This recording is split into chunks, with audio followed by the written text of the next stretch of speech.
Chapter 20. The Cain Wound.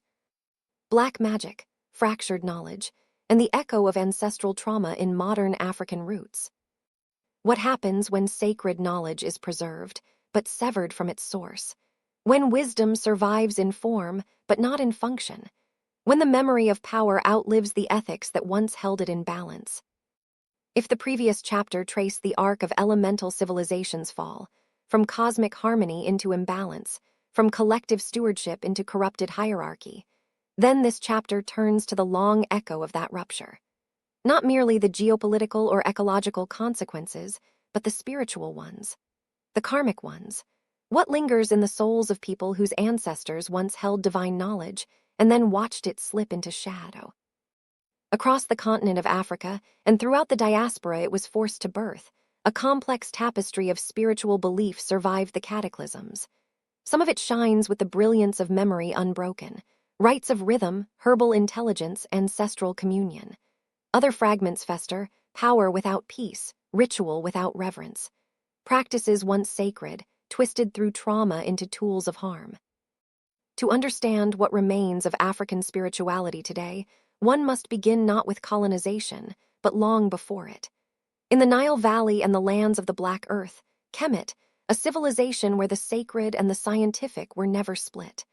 The Kemetic cosmology revolved around the principle of Ma'at, truth, balance, reciprocity, and cosmic order. Divine forces, called Neteru, were not gods in the anthropomorphic sense, but archetypes of nature's intelligence, symbols of water, speech, fertility, war, judgment, rebirth. Life was not a possession, it was a participation in a cosmic pattern. The priesthood was trained in astronomy, geometry, sound, ethics, and initiation. The soul was seen as multifaceted. Ka, Ba, Ak, and life after death was not feared, but prepared for. This knowledge did not stay in the temples. It flowed south into Nubia and east into Axum. It echoed in the Dogon's star maps, in the Ifa divination systems of the Yoruba, in the sacred drumming of the Akan, the trance-healing of the San, the spirit mediumship of the Shona. It was not a single religion, but a network of localized lifeways bound together by shared principles. Reverence for nature, communion with the ancestors, the presence of spirit in all things, and the moral obligation to use power responsibly. But that balance did not endure. What came after was fragmentation, not just of territory and tradition, but of spiritual coherence. Centuries of internal conflict, external conquest, and traumatic interruption did more than erase libraries. They severed people from initiation, community, and the energetic context in which their practices once made sense. The result was a kind of spiritual amnesia. Practices survived, but often hollowed of ethical scaffolding. Sacred tools became instruments of fear. In some places, rites once used for healing and protection were weaponized for personal gain, domination, or retaliation. This is not a condemnation of African spiritual systems. It is a mourning for what they became when placed under siege.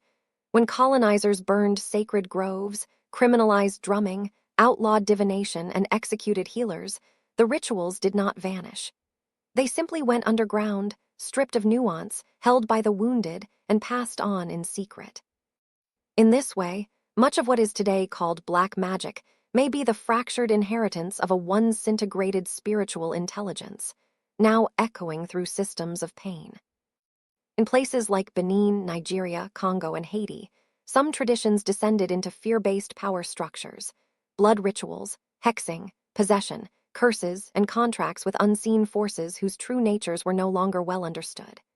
The same can be said for parts of Brazil, Cuba, and the Dominican Republic, where Santeria, Palo Mayom, and other syncretic systems sometimes preserve wisdom, but sometimes perpetuate energetic harm. These distorted practices often mirror the trauma of the people who carry them. Enslavement, exploitation, dislocation. These wounds live not just in bodies, but in rituals, dreams, and symbols. Energetically, they become embedded into spiritual systems, warping the intent of the ancestors into the coping mechanisms of the oppressed. This dynamic mirrors what the book has elsewhere called the Cain archetype, an energetic pattern in which spiritual authority is severed from humility, knowledge from service, power from love. Cain does not merely kill Abel, he kills the living memory of integrated soulhood. He replaces reverence with rivalry, turning sacred inheritance into scarcity. And where Cain's wound goes unhealed, people become vessels for corrupted knowledge.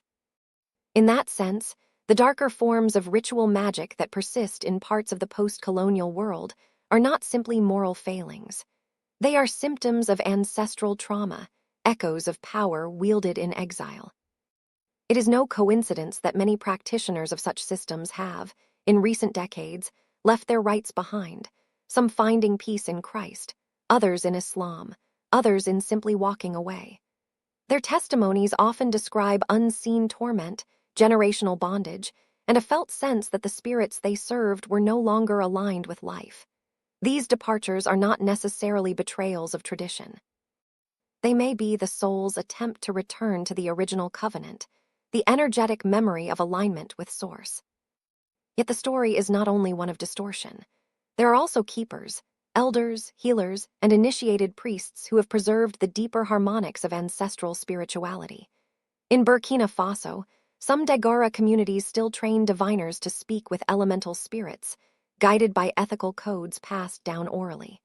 In South Africa, some Sangomas are blending trance healing with trauma-informed practices. In Nigeria and Brazil, Orisha worship is being reclaimed not for fear or fortune, but for cultural memory and psychological healing. The question is not whether African spirituality is valid. It is whether we can discern between what is whole and what is wounded, between what is divine inheritance and what is energetic distortion, between Cain's curse and Abel's forgotten voice. As we now turn to the evolution of institutional religion, Judaism, Christianity, Islam, we carry this awareness with us, that every doctrine, every rite, every holy book emerged in response to something. Often that something was chaos, moral, cosmic, or energetic. The Abrahamic traditions may not have simply replaced paganism.